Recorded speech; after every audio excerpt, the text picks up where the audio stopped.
रसिक श्रोते हो, नमस्कार. 90.4 मेगाहर्ट्झ रेडिओ वसुंधरावरून आज जागतिक योग दिनाच्या सर्वांना खूप खूप शुभेच्छा. श्रोते हो, या विशेष कार्यक्रमात योगाविषयीची सविस्तर माहिती आज आपण जाणून घेणार आहोत. त्यासाठी माझ्यासोबत आहेत बारामतीच्या योग शिक्षिका सौ कमल ननावरे. कमलजी, आपलं वसुंधरा वाहिनीच्या स्टुडिओमध्ये खूप खूप स्वागत. धन्यवाद. मी कमल मारुती ननावरे, योग शिक्षिका. आज 21 जून 6व्या जागतिक योग दिनानिमित्त सर्वांना मी शुभेच्छा देते. वसुंधरा वाहिनी या कार्यक्रमात आपलं आरोग्य कसं राखावं त्या अनुषंगानं मी आपल्याला पहिला प्रश्न विचारते की योग म्हणजे काय. तर सुरुवातीला आम्हाला आपला परिचय करून घ्यायला नक्कीच आवडेल. आपण किती वर्षांपासून या क्षेत्रामध्ये कार्यरत आहात?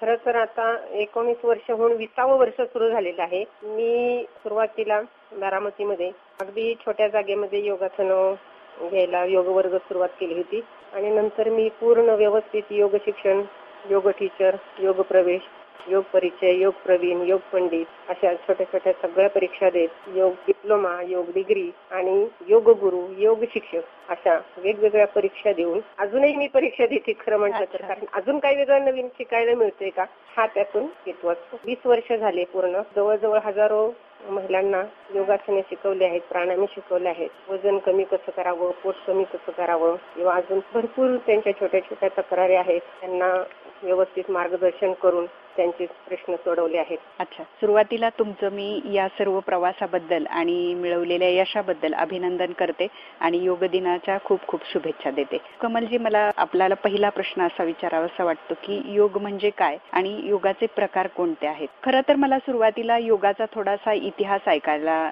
आमच्या श्रोत्यांनाही नक्कीच आवडेल. योगाची आता 5000 वर्षापूर्वीची आपली ही परंपरा आहे, प्राचीन संस्कृती आहे. योग म्हणजे असं ऋषीमुनींनी आद्य शंकराचार्य सुरुवातीला त्यांनी हा योग पार्वतीला सांगितला आणि मनुष्य रूपातीने पृथ्वीवर येऊन तो मानव जातीला द्यावा अशी त्यांची इच्छा. योगिनीच्या रूपात तिने एक योग शिष्य तिने शोधला की बाबा तो पुढं ही योगाची परंपरा चालू ठेवेल किंवा योग मार्गदर्शन करू शकेल आणि अखिल मानवजातीला त्याचा फायदा होईल, उपयोग होईल. असेच एक दिवशी ती नदीच्या किनारी जाऊन सूर्याला अर्घ्य देताना ओंधळीत पाणी घेतलं आणि जमिनीवर टाकलं. त्यातून छोटस सापाचं पिल्लू बाहेर पडलं आणि त्यांनी एक छोट्याच सुंदर लहान मुलाची मूर्ती तयार झाली. ते म्हणजे पतंजली ऋषी. आणि ह्या पतंजली ऋषींनी मग अष्टांग योग 196 सूत्रामध्ये गेला. तसा इतिहास भरपूर आहे. ऋषीमुनींनी मानव जातीला आपल्याला वरदान ठरलंय, त्यांनी एवढं लिहून ठेवलंय. वेरण संहिता, हटप्रदीपिका, शिवसंहिता, आपले भारतीय संतांची रचना, पातंजली योगसूत्र, हटप्रदीपिका, श्रीकृष्ण, भगवद्गीता, अष्टवक्र, महागीता असे भरपूर ग्रंथ लिहून ठेवल्यामुळे आपल्याला ते सोपं झालेलं आहे आणि म्हणजे आयतं आहे ते सगळं आपल्याला मिळालेलं. पण आपण त्याचा वापर करत नाही. तो केला पाहिजे. भरपूर इतिहास आहे. हे पातंजली योगसूत्र खूप प्रचलित आहेत आणि त्याचा जास्तीत जास्त अभ्यास आणि सगळेजण प्रचार प्रसार करतात, त्याचा उपयोगही होतो. म्हणून पातंजली योगसूत्राची मी थोडक्यात, पत म्हणजे पडणे, अंजली म्हणजे ओंजळ, ओंजळीत पडलेला म्हणजे पातंजल, हे थोडंसं सांगितलं. नाही तर तसं आता थोडक्यात मी सांगितलं. अच्छा, थोडक्यात आपल्याला योगाबद्दलचा थोडासा इतिहास माहित झाला. योग म्हणजे काय आणि योगाचे प्रकार कोणते आहेत याविषयी आपण काय सांगाल? आता योग म्हणजे सरळ साधा सोपा अर्थ म्हणजे जोडणे. योग म्हणजे युज हा संस्कृत धातूपासून आलेला हा शब्द आहे. खरं तर शरीर व मन याचा सुसंवाद साधणे. योग हा कर्मसु कौशल्यम म्हणजे योगासने करून शरीर निरोगी होते. तसेच निरोगी शरीर कोणतेही काम न दमता, न कंटाळता आणि उत्साहाने पूर्ण कार्यक्षमतेने करू शकते. तसेच योग माध्यम खलु धर्म साधन म्हणजे काय, कोणतेही सत्कार्य साधायचे असेल तर शरीर ठणठणीत पाहिजे. बरोबर. आणि योग चित्तवृत्ती निरोध म्हणजे योगासने केल्याने मनातल्या नको त्या विचारांच्या वृत्तीचा नाश होतो. अच्छा. योगाभ्यासाने मन कसे सकारात्मक होते आणि चांगले विचार करायला लागतो. आणि योगाचे प्रकार म्हटले तर हे मार्ग आहे. योग मार्ग त्याला म्हटलं जातं. भक्ती मार्ग आहे, कर्म मार्ग आहे, ज्ञान मार्ग आहे, प्रेम मार्ग आहे, राजयोग आहे. त्या मार्गाने तुम्ही हे साध्य कराल किंवा कुणी भक्ती करून योग साध्य करू शकतो. कुणी कर्माद्वारे, कर्म म्हणजे हातापायाद्वारे जे कर्म केले जाते त्याला कर्म मार्ग म्हटला जातो. किंवा ज्ञान मिळवणे, ज्ञानाच्या माध्यमातून तुम्ही योग साध्य करू शकता. किंवा एखाद्यावर प्रेम, माया, ममता, जिव्हाळा असे लावून प्रेम योग साध्य करू शकता. असे हे योगाचे 5 मार्ग आहेत: भक्ती, कर्म, ज्ञान, प्रेम आणि राजयोग. अच्छा, म्हणजे योगाचे मार्ग वेगळे आणि प्रकार वेगळे. प्रकार वेगळे. बहिरंग योग आहे, हं. अंतरंग योग आहे. म्हणजे बहिरंग योगामध्ये काय येतं? यम, नियम, आसन, प्राणायाम आणि प्रत्याहार. म्हणजे योगासने, प्राणायाम, आहार, इंद्रिय संयमन. यम म्हणजे स्वतःसाठी, दुसऱ्यांसाठी नियम पाळायचे आणि नियम म्हणजे स्वतःसाठी नियम पाळायचे. म्हणजे हे असं सगळा अभ्यास आहे तो बहिरंग योग मध्ये येतो. आणि अंतरंग योग मध्ये 10 धारणा आणि समाधी हे तिन्ही येतं. म्हणजे हे अष्टांग योग जो पतंजलीने सांगितलाय त्यातले पहिले जे 4 आहेत ते बहिरंग आणि नंतरचे 3 आहेत ते अंतरंग योग. हे झाले प्रकार. कमलजी, आपल्या योगावर काही ग्रंथ आहेत का? हो, पुष्कळ ग्रंथ आहेत. ग्रंथ पतंजलीचा अष्टांग योग तर सर्व परिचितच आहे. त्यांची पतंजली योगसूत्रे खूप महत्वाची आहेत. आसनं हे खूप थोडासा भाग असतो आणि भरपूर लिखाण आहे, अध्यात्म आहे. श्रीकृष्ण भगवद्गीता आहे, अष्टवक्र महागीता आहे, हठप्रदपिका आहे, चरक संहिता आहे, घेरण संहिता आहे, शिवसंहिता आहे. स्वामी विवेकानंद केंद्राने तर योगाभ्यासाचा संपूर्ण भारतभर प्रसार केला आहे. त्या सर्वांचा अभ्यास आपल्या मानवजातीला खरं तर वरदानच ठरलेला आहे. कमलजी, आपल्याला पुढचा मला प्रश्न विचारावा असं वाटतो आणि तो महत्वाचा, की योगासनाचे फायदे काय आहेत आणि तोटे काय आहेत? छान प्रश्न विचारला. योगासनाचे उपयोग भरपूर आहेत. योगासने, प्राणायाम, सूर्यनमस्कार हे रोजच्या रोज केले ना दैनंदिन जीवनात तर शरीर व मन दोन्ही ठणठणीत राहण्यासाठी उपयोग होतो. अच्छा. खरं तर बरेच जण म्हणतात आजारी पडले की चला योगा करूया, आपलं बरं वाटेल. म्हणतो ना आपण prevention is better than cure. बरोबर. तसं आजारी पडूच नाही म्हणून योगाभ्यास करा.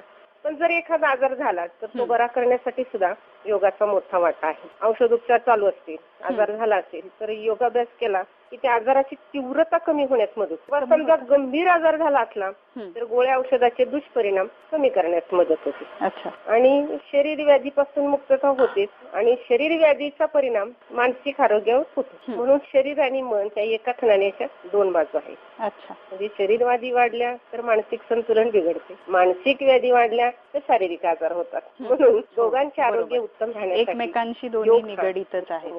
आताच आपण बोलताना सांगितलं की बरेच जण एखादा आजार सुरू झाला की मग योगा सुरू करतात, तर हे कितपत योग्य आहे? आता मी पहिल्यांदा पण सांगितलं की आजार होऊच नये म्हणून खरं तर योगासने वगैरे प्राणायाम करणं गरजेचं आहे. आणि आजार झाल्यावर मदत होते, पण आपली मानसिकता कशी असते याचं समजा डोकं दुखत असेल, एखादी गोळी घेतली की पटकन डोकं दुखायचं कमी होतं. आता हे योगासन केले की माझं हे आजार पळून गेला असं होत नाही. एक योगासन जवळजवळ 3 ते 4-5 आजारावर किंवा व्याधीवर ते उपचार करू शकतो. पण ते कधी आजार होण्याच्या अगोदर तुम्ही त्याचं दैनंदिन सराव किंवा रोज केलं तर त्याचा खूप फायदा होतो. अच्छा. पण आजार झाल्यावर जरी सुरू केलं तरी थोडासा वेळ लागतो आणि आपल्याला थांबता येत नाही. लगेच झटपट आपल्याला सगळं पाहिजे असतं. लगेच इन्स्टंट रिझल्ट हव्यात. त्याचं गुण आलं नाही, त्याचा गुण आला नाही, मग शेवटी योगासनाकडे येतात. तोपर्यंत आजार हा तिसऱ्या स्टेजला जाऊन पोहोचलेला. बरोबर. मग असं होतं की मग काही नाही योगासनाने काहीच होत नाही, नकोच कराय. मग सुरुवातीला योग होण्याच्या ऐवजी वियोगच बरा वाटायला लागतो. हो, नक्कीच. आता योगासनाचे तोटे फारसे नाहीत बरं का. चुकीच्या वेळी चुकीच्या मार्गदर्शनाखाली करणे टाळावे किंवा एखाद्या आजाराला अमुक एक योगासन करणे किंवा अमुक एक योगासन टाळणे हे पूर्णपणे माहिती असावं. बरोबर. अन्यथा आजार बरा होण्याऐवजी तो वाढू पण शकतो. बरोबर. उदाहरणार्थ समजा मणक्याचा आजार असेल, पुढे वाकण्याची योगासने जास्त वेळ ठेवता येत नाही, मग त्यासाठी मागे वाकण्याची योगासने उपयुक्त असतात.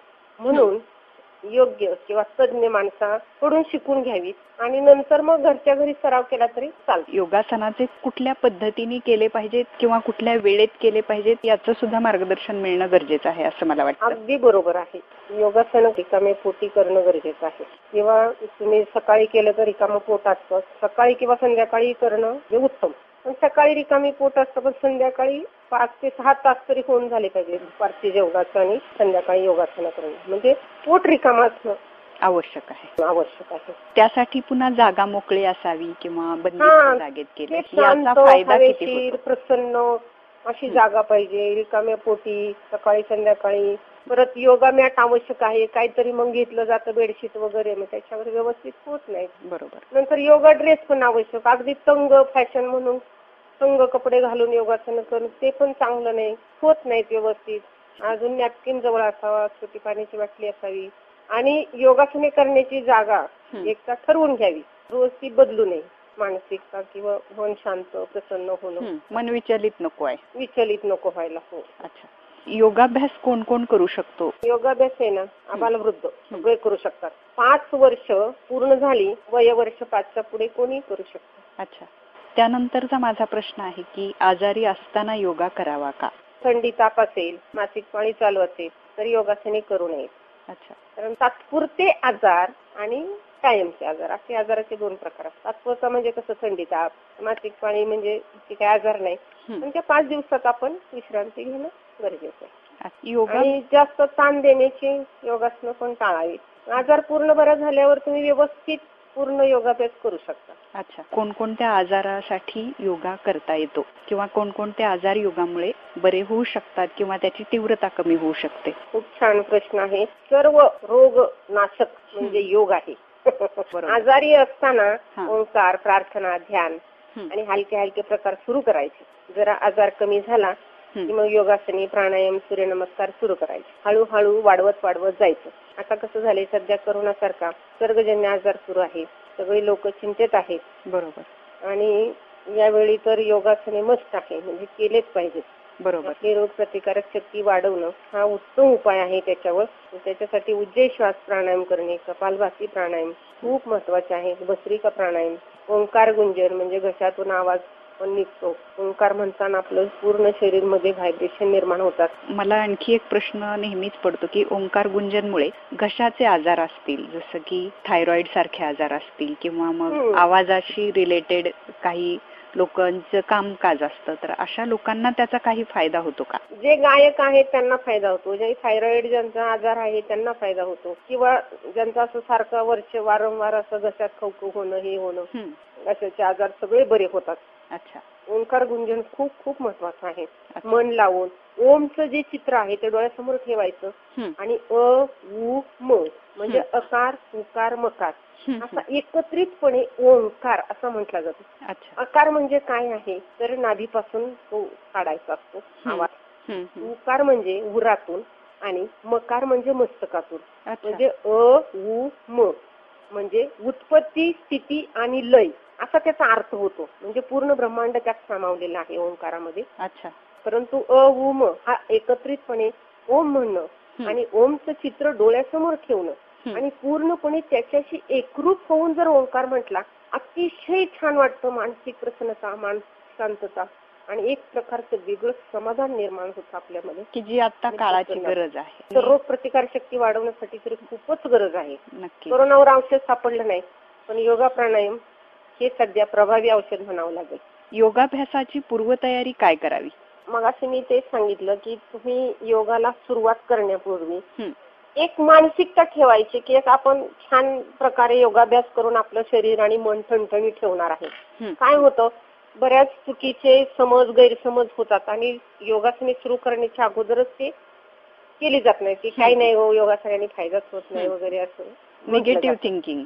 तसं कुठलाही व्यायाम करायचा असतो तो वात प्रहर, पित्त, वात, कफ असे प्रहर असतात. अच्छा. दिवसातले 3 प्रहर. म्हणजे वात प्रहर चालू झाला की तुम्ही व्यायाम किंवा कामं करणं, पित्त प्रहर चालू असेल तर खाणं किंवा कफ प्रहर चालू असेल तर विश्रांती घेणं. तसं सकाळी आणि संध्याकाळी योगासने करावी आणि शांत, प्रसन्न, हवेशीर ठिकाणी करावी. योगा मॅट आवश्यक आहे, योगा ड्रेस आवश्यक आहे, नॅपकिन जवळ असावा आणि योगासने करण्याची जागा ठरवावी. आणि पोट रिकामं म्हणजे संध्याकाळी तरी करताना 5-6 तास तरी व्यवस्थित पचन झालं पाहिजे अन्नाचं. म्हणजे पोट असं गच्च असताना करू नये. प्राणायाम वगैरे करताना ते त्रास. या बाबतीत काही महिलांचा असा प्रश्न असतो की आम्ही सगळी घरातली कामं करतो, मग आम्हाला योगाची काय गरज आहे? योगासने आणि घरातील कामे यात फरक आहे. सध्या घरातील कामाचे काय स्वरूप आहे हे आपल्याला सगळ्यांना माहिती आहे. कपड्याला वॉशिंग मशीन आहे, केर काढायला व्हॅक्यूम क्लीनर आहे, मसाला वाटायला मिक्सर आहे, कणिक मळायला मशीन आहे, भांडी धुवायला मशीन आहे. म्हणजे सगळं मशीनमय जीवन झाले आहे. शारीरिक कष्टाची कामे कमी झाली आहेत. म्हणूनच योगासनाचे महत्व आहे. योगासनाने कसे शरीर अवयवावर ठराविक ठिकाणी दाब व ताण येत असतो आणि तो आरोग्यकारक असतो. तो आरोग्य उत्तम ठेवण्यासाठी मदत करतो. आंतरस्रावी ग्रंथी त्यांचं सुरळीत स्रवण होणं महत्वाचं आहे. म्हणजे समजा इन्सुलिन नॉर्मल रेंज मध्ये स्रवण किंवा सिक्रेट झालं तर तुम्हाला डायबिटीस होणार नाही. बरोबर. ते प्रमाणापेक्षा जास्त झालं तर मधुमेह, हायपो म्हणजे कमी, आणि जास्त साखर झाली तर हायपर, हे दोन्ही प्रकार होतात. जेव्हा इन्सुलिन नॉर्मल रेंज मध्ये असेल तर तुमचं ग्लुकोज ते ग्लायकोजन व्यवस्थित आणि सुरळीत आणि योग्य प्रमाणात होऊ शकतं. बरोबर. परंतु मधुमेह टाळण्यासाठी सुद्धा ते महत्वाचं आहे. आणि थायरॉइडचं तसंच आहे. गळग्रंथीमध्ये थायरॉइड असतात. आपण आता ते काही व्यायाम करतो ना, घशाचे व्यायाम करतो, त्याच्यामध्ये मच्छासन आहे, परत आपण उज्जयी श्वास काढतो, घशातून आवाज काढतो किंवा मान फिरवतो किंवा पवन मुक्तासनच्या वेळी गळग्रंथी ताण येतो. त्याच्यामुळे काय होतं, थायरॉइड म्हणजे जे थायरॉक्सिन संप्रेरक आहे त्याचं सुद्धा असंच आहे. कमी प्रमाणात झालं तरी ते चालत नाही किंवा जास्त स्रवण झालं तरीही चालत नाही. मग ते नॉर्मल रेंज मध्ये होण्यासाठी योगासनाचा फायदा होतो ना. म्हणून ह्या आंतरस्रावी ग्रंथीचं जे सिक्रेशन आहे किंवा स्रवण आहे ते नॉर्मल रेंज मध्ये होणं गरजेचं आहे. आणि ते कुठं फक्त योगाने ते साध्य होऊ शकतं. तसं आता गोळ्या औषधांनी होतं, परंतु नॅचरली झालं तर चांगलंच आहे ना. हो बरोबर. किती दिवस गोळ्या घेणार ना? गोळ्या आणि गोळ्याची कशी मालिका सुरू झाली ना, समजा आता तुम्ही बीपी वर गोळी घेतली तर मग बीपीचा आजार तुमचा व्यवस्थित बरा व्हायला मदत होते, परंतु नंतर कॉन्स्टिपेशन होणं, ऍसिडिटी होणं, त्याच्यासाठी परत गोळ्या घ्यायच्या. म्हणजे साईड इफेक्ट त्याचे वाढत गेले की गोळ्या वाढत जातात पुन्हा. मग योगासन आपलं समजा थोडा उशिरा का फायदा होईना, उशिरा का आपल्याला परिणाम दिसते ना, पण हळूहळू करून थोडीशी वाट बघितली तर सुरळीत होतं आणि रोग हा समूळ नाश केला जातो योगासनाने. बरं समजा आजार चालू आहे एखादा तर ठीक आहे ना, इट्स ओके. तो आजार चालू असताना तुम्ही योगासन बंद करू नका, योगासन चालू ठेवा. तो आजार कमी झाला, बरा झाला तर तुम्ही आणखीन व्यवस्थित रोज दैनंदिन योगासनं केली तर तो आजार पुन्हा तुम्हाला होणारच नाही. गोळी चालू ठेवायची आणि योगा पण चालू ठेवायचा सुरुवातीच्या काळात. कालांतराने गोळी बंद होते बरं का, कारण माझ्या मिस्टरांची बीपीची गोळी बंद झाली. माझ्या योगाच्या क्लासमध्ये बऱ्याच महिला आहेत ना, कुणाच्या मासिक पाळीच्या तक्रारी कमी झाल्या, कुणाची कंबरदुखी कमी झाली, कुणाच्या डायबिटीसची गोळी कमी झाली, कुणाची बीपीची गोळी कमी झाली, ऍसिडिटी कमी झाली. बरोबर. परंतु स्वतः बघ विद्यार्थिनींकडून आपल्याला कळलं की बाबा मला बरं वाटलं, की छान वाटलं, की माझा हा आजार कमी झाला. आता आपण जी माहिती सांगताय किंवा अनुभव सांगत आहात त्यावरूनच आपल्याला आज किती काळाची गरज आहे योगाचा अंगीकार करणं ह्याचं महत्व पटतंय. हल्लीच्या धकाधकीच्या जीवनात योगाचं महत्व आपण काय सांगाल? कसं आहे, धकाधकीचे जीवन झाले आहे म्हणूनच योगाचे महत्व आले आहे. कारण कसं झालं होतं, पूर्वी गरज नव्हती ना एवढी लोकांना, कारण सध्या प्रचंड ताणतणावाखाली माणूस जगत आहे. धकाधकीच्या व स्पर्धेच्या या युगात योग साधना खरंच बिनतोड उपाय आहे. पूर्वीच्या काळी कसं होतं, कष्टाची कामे जास्त होती, आपोआपच मानसिक ताण कमी होता. आता कष्टाची कामे कमी झाली परंतु मानसिक ताण वाढला आहे.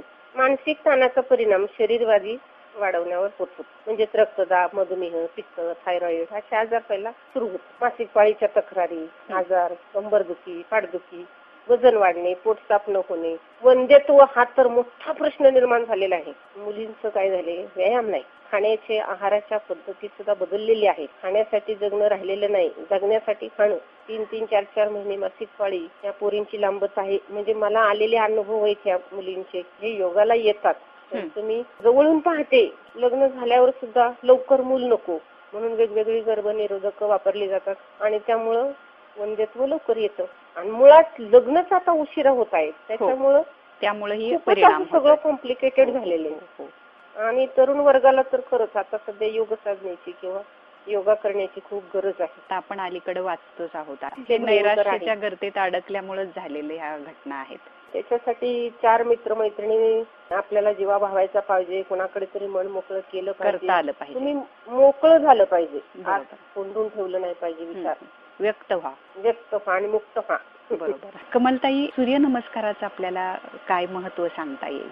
सगळ्यात उत्तम प्रकार म्हणजे सूर्यनमस्कार. आपण आता भगवान सूर्यनारायणाला अष्टांगाने केलेला हा नमस्कार असतो. सूर्यदेवतेची आराधना करून तेज व शक्ती प्राप्त करून घेणं आणि सूर्यनमस्कारामध्ये एकूण 12 अवस्था असतात. त्यात पहिली व 12वी अवस्था म्हणजे नमस्कारच असतो. उरलेली 10 ही योगासनेच आहेत आणि त्यामुळे पचन, श्वसन, रक्ताभिसरण, सर्जन, वजन आटोक्यात ठेवणे असं फायदा होतो सूर्यनमस्काराचा. आणि सूर्याची नावे घेऊन बरोबर सूर्यनमस्कार घातले की वजन आटोक्यात राहायला मदत होती. आता वयात येणाऱ्या मुलींनी तर सूर्यनमस्कार घालणे खूप गरजेचे आहे. कारण जे 3 केसेस झालेले आहेत अशा पाळी 2-2, 3-3 महिने येत नाही तर काय करू. त्यांना मी माझ्या अंडर ऑब्झर्वेशन सूर्यनमस्कार घालायला लावले. 1-1.5 महिन्यांनी त्यांची व्यवस्थित पाळी यायला लागली आणि नंतर आज जवळजवळ 2-3 वर्ष झालेले पाळी व्यवस्थित येते. की सूर्यनमस्कार कुठल्या व्यक्तींनी किती घालावे याचे काही नियम आहेत का? हो, आहेत ना. सूर्यनमस्कार आहे ना, सुरुवातीला 1, 2, 3 असे सुरुवात करत करत रोज 2 सूर्यनमस्कार वाढवणे. आता तरुण मुलं किंवा म्हातारी माणसं याच्यापेक्षा तुमची कार्यक्षमता सूर्यनमस्कार घालण्याची किती आहे. समजा तरुण मुलं जरी असली तरी ते 10-12च घालू शकतील आणि एखादं 50चं असेल तरी ते 50 सूर्यनमस्कार घालू शकतील. तर तुम्हाला आवश्यकता किती आहे, किती करू शकता. तुम्ही 10 सूर्यनमस्कार घातले तर असं व्हायला लागतं ना. अशा वेळी काय करायचं, हा हो करत घालण्यापेक्षा एक सूर्यनमस्कार वाढवत नाही. आणि जे 50 घालतात त्यांनी इतके घालण्याची काही गरज नाही. तुम्हाला जर शरीर नीट ठेवण्यासाठी किती व्यायाम गरजेचा आहे हे बघितलं पाहिजे. उगाच येतंय आहे वेळ म्हणून करत बसणं चुकीचं आहे. म्हणजे आज 12 सूर्यनमस्कार घातले, उद्या वेळ नाही म्हणून 2च घातले, परवा दिवशी 50 घातले असं नको. तुम्ही एक नियमितपणा ठेवला पाहिजे. समजा आता तुम्ही सुरुवात केली आजपासून तर तुम्ही आज 5 घातले तर उद्या 10 घाला. तसं थोडं वाढवत न्या आणि 20 पर्यंत ठीक आहे. हार पण जास्त घालायची तशी एवढी आवश्यकता नसते. अच्छा. त्यानंतर माझा पुढचा प्रश्न आहे, प्राणायाम म्हणजे काय आणि त्याचे उपयोग काय? आता प्राणायाम हे सगळ्यात महत्वाचा आणि प्रमुख विषय आहे आणि तो खरं तर थोडक्यात आणि असं सांगून होत नाही. प्रत्यक्ष तो सांगून किंवा बघून आणि अनुभवाने हा प्राणायाम आपण घेतो किंवा करतो किंवा शिकवतो. तर आता प्राणायामाचा सरळ साधा अर्थ असा आहे, श्वास आणि उच्छ्वास त्यांच्या गतीमध्ये जो फरक करतो किंवा श्वास रोखून धरतो, श्वासोच्छवासाचे जाणीवपूर्वक नियंत्रण करणे म्हणजे प्राणायाम. प्राणायामाचं त्या संज्ञा आहेत. पूरक म्हणजे श्वास घेणे, रेचक म्हणजे श्वास सोडणे, कुंभक म्हणजे श्वास रोखून धरणे. त्याचे प्रकारही भरपूर आहेत आणि फायदे पण भरपूर आहेत. दीर्घ श्वसन आहे, भस्त्रिका प्राणायाम आहे, उज्जयी श्वास प्राणायाम आहे, कपालभाती प्राणायाम, सूर्यभेदन आहे, नाडी शुद्धी प्राणायाम, चंद्रभेदन प्राणायाम असे भरपूर प्रकार आहेत प्राणायामाचे. तर त्याच्यात प्रामुख्याने सुरुवात आहे ना दीर्घ श्वसनाने सुरू करावी. पाठ ताठ ठेवावी, मान सरळ ठेवावी आणि शांतपणे दीर्घ श्वास घ्यावे. आणि महत्वाचं म्हणजे आधी तज्ञ शिक्षकाकडून ते शिकून घ्यावं आणि नंतर आपला आपण घरच्या घरी सराव करू शकतो. कारण कसं आहे, आता बीपी आहे, डायबेटीस आहे म्हणून भरभर प्राणायाम केलं आणि भरभर बरं वाटेल तर होत नाही. तुम्हाला थोडासा वेळ द्यावा लागतो, वाट पाहावी लागते आणि चिकाटीनं ते रोजच्या रोज व्यवस्थित केलं पाहिजे. एक ठराविक वेळी, ठराविक जागी आणि रोज कमीत कमी 10 मिनिटं, जास्तीत जास्त 25 मिनिटं प्राणायाम करावा. त्यात म्हणजे पहिले 5 मिनिटं दीर्घ श्वसन करावं, नंतर शुद्धी क्रिया कराव्यात म्हणजे भस्त्रिका, कपालभाती करावी, त्याच्यानंतर नाडी शुद्धी प्राणायाम करावं, त्याच्यानंतर सूर्यभेदन आवश्यक असेल. सूर्यभेदन कशासाठी असतं तर ज्यांना सर्दीचा वारंवार त्रास होतो त्यांनी सूर्यभेदन प्राणायाम करावं. परंतु ज्यांना उष्णतेचा वारंवार त्रास होतो त्यांनी चंद्रभेदन प्राणायाम करावं. ज्यांना दम्याचा त्रास आहे त्यांनी भस्त्रिका कराव्यात. जे सांगितलं आहे ते ज्यांना आवश्यक आहे त्यांनी थोडं जास्त वेळ करावं. म्हणजे मी आता 2 मिनिटं हे सांगितलं तर ज्यांना गरज आहे त्यांनी 6 मिनिटं 5 मिनिटं असं करावं. समजा कपालभाती 5 मिनिटं सांगितली, गरज वाटेल तर तुम्ही 2च मिनिटं करू शकता, 3 मिनिटं करू शकता. आणि नाडी शुद्धी प्राणायाम मात्र 10 मिनिट करणं आवश्यक आहे. प्राणायाम आणि योगा ह्या दोन्हीचा आपण अंगीकार केला पाहिजे. हो, दोन्ही केलं पाहिजे. ओंकार गुंजन महत्वाचं, सूर्यनमस्कार महत्वाचे. म्हणजे आपण जे काही सगळं करतो ते स्वास्थ्य चांगलं राहिलं पाहिजे हे आता आपल्याला जागतिक महामारीनं कोरोनाने दाखवूनच दिलेलं आहे. त्यासाठी युनिसेफ, कम्युनिटी रेडिओ असोसिएशन आणि 90.4 मेगाहर्ट्ज रेडिओ वसुंधरा वाहिनी यांच्या संयुक्त विद्यमानं आम्ही मिशन कोरोना हा एक नवीन कार्यक्रम चालू केलेला आहे. या कोरोना विषाणूच्या महामारीनं सर्व जगालाच एक धडा दिलेला आहे आणि तो म्हणजे अशा रोगांना तोंड देण्यासाठी सर्वात महत्त्वाचा घटक आहे आपली प्रतिकारशक्ती वाढली पाहिजे. आणि त्यासाठी प्राणायाम आणि योगासन त्याचबरोबर योग्य आहार यांचा अंगीकार जर केला तर आपण ह्या सर्व गोष्टींना तोंड देण्यासाठी आपली प्रतिकारशक्ती वाढवण्यासाठी सज्ज होऊ शकू. मी आपली आजच्या पुरती रजा घेते. आपण आज या योग दिनाचा औचित्य साधून या योग दिनानिमित्त या कोरोनाच्या पार्श्वभूमीवर लोकांना काय संदेश द्याल? कोरोनाच्या पार्श्वभूमीवर हा संदेश देईल, सगळ्यांनी सावधानतेने राहिलं पाहिजे. जरी आता लॉकडाऊन काढला असेल, सुरुवातीला जे तुम्ही एवढं सिन्सिअरली करत होता ते पूर्णपणे आता कमी झाले. सुरुवातीला पेशंट कमी होते तेव्हा तुम्ही काळजी घेत होता. आता पेशंट वाढले तर तुम्ही काळजी कमी केली. तर तसं न करता हात वारंवार स्वच्छ धुणे, मास्क वापरणे, सोशल डिस्टन्सिंग याबरोबर आपलं आरोग्य चांगलं राहावं याच्यासाठी योगासने, प्राणायाम, सूर्यनमस्कार, ध्यान, प्रार्थना हे करा. नसेल तर तुम्ही तुमचा रोज कुठलाही व्यायाम करत असाल तर व्यायाम सोडू नका, कारण व्यायामाला पर्याय नाही. बरोबर. हे कायम लक्षात ठेवलं पाहिजे आणि सगळ्यांनी काळजी घेऊन राहिलं पाहिजे. हे खूप महत्वाचं आहे. आताच्या स्थितीमध्ये काळजी करण्यापेक्षा काळजी घेणं गरजेचं आहे सध्याच्या कालावधीमध्ये. आजपर्यंत जो आणि शिस्त दाखवलेली आहे त्या शिस्तीचंच पुन्हा इथून पुढेही पालन करणं मान खरं तर याच्याही पेक्षा जास्त पालन आपल्याला करावं लागणार आहे कोरोनामुक्त होण्यासाठी. ते लक्षात घेतलं पाहिजे. याचं गांभीर्य आपण विसरता कामा नये. श्रोतेहो, आपल्याला कमलजींनी जी काही माहिती सांगितली योगाबद्दल आणि त्यांना जे अनुभव आले त्यावरून जे सांगितलं की आजारी पडल्यानंतर आपण योगाचा अंगीकार करतो किंवा इतर सर्व औषधोपचार दवाखाने करून दमल्यानंतर मग आपण विचार करतो की योगा केल्यानं आपल्याला फायदा होईल का, आणि त्यानंतर आपण जे करतो त्याचंच अनुकरण आपली मुलं करत असतात. आपणच जर सतत टीव्हीच्या समोर राहिलो, आपण सतत मोबाईल, व्हॉट्सअप यांचा वापर करत राहिलो तर आपली मुलं कशी शिकणार योगा करायला, व्यायाम करायला? या बाबतीत असं म्हणता येईल की home is the first school. जिथून मुलं विचारांची दिशा, संस्कार यांचं अवलोकन शिकतात तिथूनच योग सुद्धा विकासाचा भाग बनेल.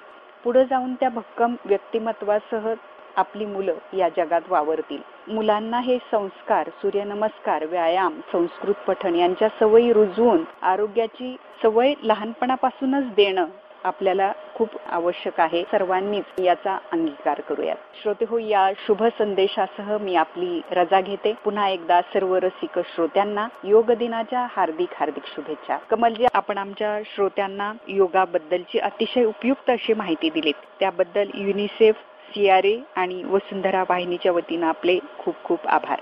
मला ही बोलण्याची संधी दिल्याबद्दल वसुंधरा वाहिनीचे मनापासून धन्यवाद. धन्यवाद मॅडम. धन्यवाद.